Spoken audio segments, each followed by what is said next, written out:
Trump just turned a glittering entertainment gala into a launch platform for war. While the cameras worshipped the red carpet and the applause drowned everything, he dropped the line, "Ground attacks in Venezuela are coming," said in front of entertainment stars, laughed off like a punchline, but loaded like a threat. You did not mishear it. The President of the United States used a celebration for singers, actors, and influencers to confirm that the conflict with Venezuela could move from the sea and the sky to boots on the ground. While trophies shined, he talked about operations, targets, and enemies. That is not a joke. That is a warning dressed as spectacle. And you need to understand what that means for you, even if you live far from Caracas. Because when Washington says ground attacks in a country already strangled by sanctions, crisis, and migration, the shock waves do not respect borders. They hit the economy, migration routes, energy markets, politics, and in the end, your pocket and your safety. So before they turn this into another viral clip of Trump joking with celebrities, listen carefully. If you do not want your view of this crisis to come filtered through propaganda and edited applause, subscribe right now, hit like, turn on all notifications. Do it now, do not wait. This channel is going to strip down every line, every gesture, and every consequence of that phrase about ground attacks in Venezuela, without makeup, without scripts from any government.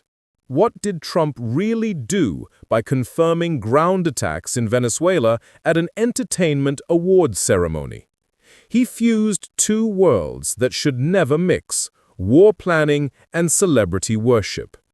A president talking about military operations in the same breath as he congratulates singers and movie stars is not improvising. It is choreography. He knows the cameras are there. He knows the clips will circulate on social media with millions of views. He knows that every sentence he says in that room travels faster than any official press conference. So he chooses that stage, that audience, and that tone. Half joke, half threat, half applause, half alert. For the average viewer, it sounds like a strong phrase tossed between jokes about ratings and fame. For people in Venezuela, Colombia, the Caribbean, or Central America, it sounds like something else: escalation. Because you already watched the first phase. The United States using warships, aircraft, and special operations to hit boats accused of transporting drugs across the Caribbean and the Eastern Pacific. Dozens of dead on the water, some labeled traffickers, others claimed as fishermen by their families.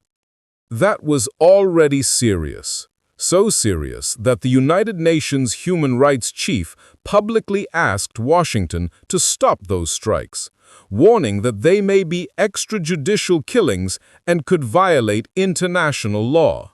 And now, in this new phase of the crisis with Venezuela, Trump goes a step farther.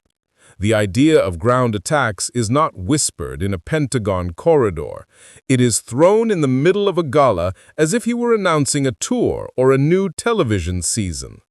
Ask yourself something simple. If this was only bravado, why repeat it so many times in different formats over several weeks? First, he framed drug cartels as terrorists. Then he talked about an armed conflict with them. Then came the strikes on boats, and now the phrase that everyone feared: ground attacks in Venezuela, confirmed at a public event in front of entertainment stars. That is not just foreign policy. That is performance. And behind that performance, there is a calculation. Trump is speaking to multiple audiences at the same time. To his political base in the United States, tired of hearing about drugs and gangs like the Venezuelan gang Tren de Aragua, he offers a simple picture. We are taking the fight to them. We are closing the airspace. We are attacking their boats, and if needed, we go in on the ground. To Maduro, he sends a different code. Negotiations are possible, but the gun is already on the table.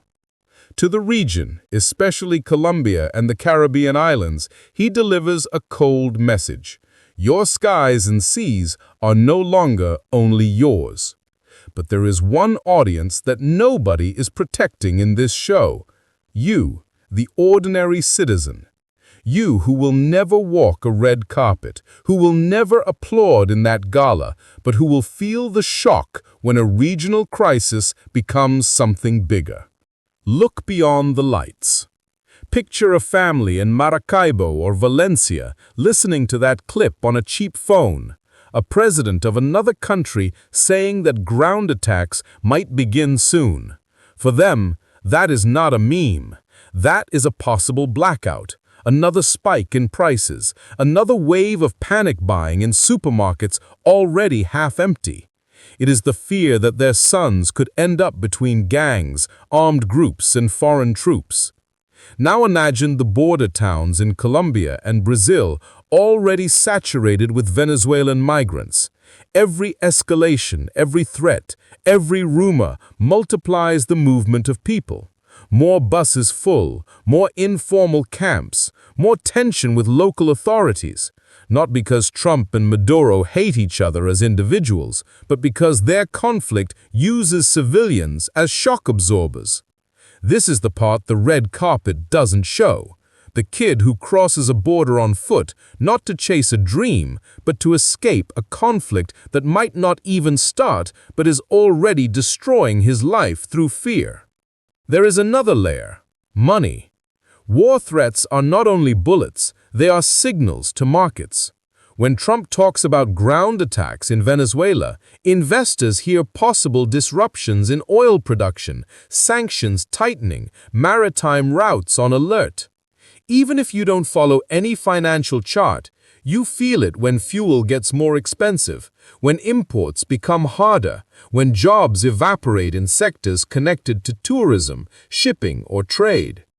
And all that is triggered not by a formal declaration in front of Congress, but by a phrase dropped between jokes and trophies in front of entertainment stars. That is the world you live in now. High-risk decisions disguised as content for clicks. You may ask, is war inevitable then? Not necessarily. Trump himself has played this dual game before. One day he says he doubts the United States will go to war with Venezuela. Another day he refuses to rule out ground attacks. He doesn't want to close any door, especially not in public, because ambiguity also has power. Ambiguity keeps enemies nervous, keeps allies dependent, and keeps the media chasing every phrase. But for people on the ground, that ambiguity is not a strategy. It is uncertainty that can last months or years. Look at the timeline of this crisis. United States forces increased their presence in the southern Caribbean under the banner of a war on drug cartels. Then come the first air and naval strikes on alleged narco boats. Later, the administration describes the situation as a non-international armed conflict with illegal combatants, lifting some legal and political limits. And then, in different interviews and events, Trump starts to talk openly about the possibility of operations on Venezuelan soil. Tonight's phrase at that award ceremony is not an isolated madness. It is one more step in a ladder. And here is the uncomfortable question.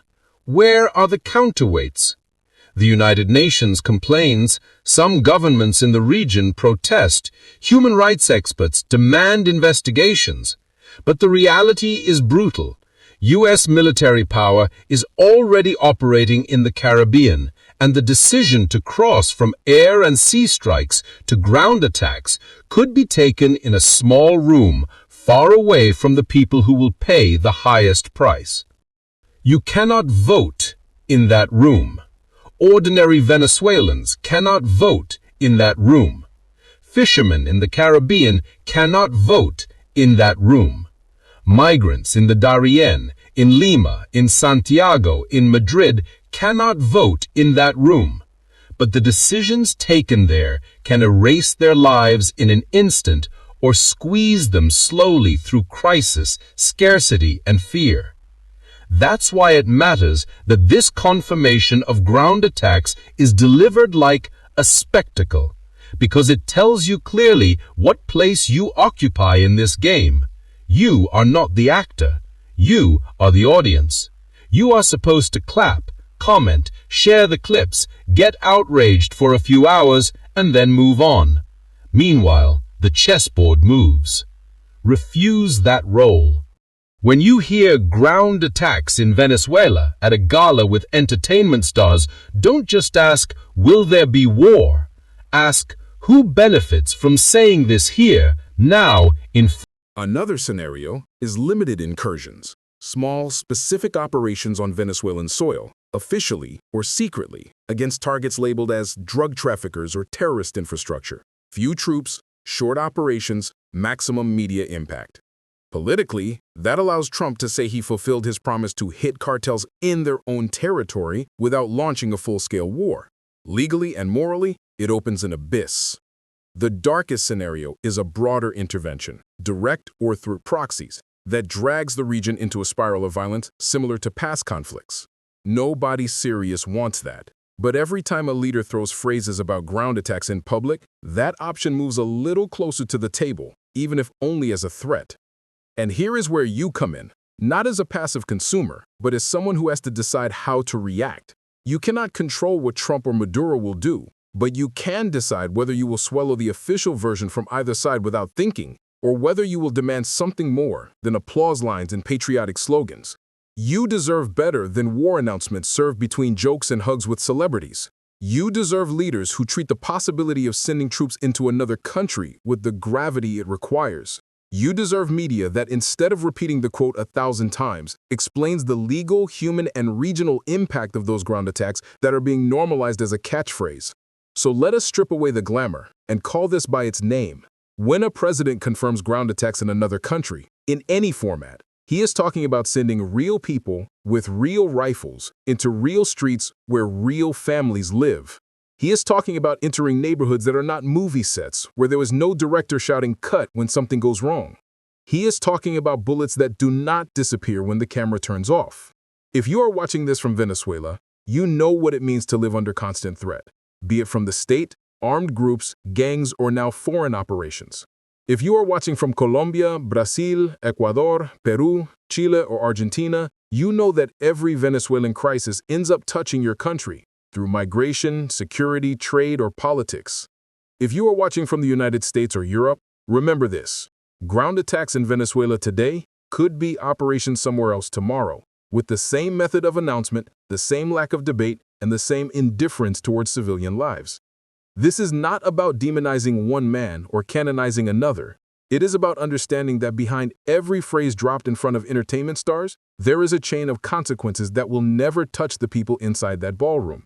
It will touch those who are already struggling to buy food, to find medicine, to survive crime, to cross borders. So the next time you see that clip of Trump smiling while he talks about ground attacks in Venezuela, do not just ask whether he is bluffing. Ask why it has become normal to talk about entering another country with troops as if it were a public relations stunt. And if you are tired of being treated like an extra in this global spectacle, do something simple but powerful right now. Subscribe, hit like, share this video, turn on the bell so you do not depend on the algorithm to decide when you hear about the next escalation. This channel is not here to celebrate war, nor to defend any palace. It is here to break down in plain language what powerful people decide over your life while pretending it is all just show business. Because in the end, there is one thing that should be absolutely clear. No red carpet, no trophy, no standing ovation can make acceptable the idea of turning an entire country into a stage for ground attacks. And if they insist on doing politics and war announcements like a spectacle, then at least you and I will refuse to clap.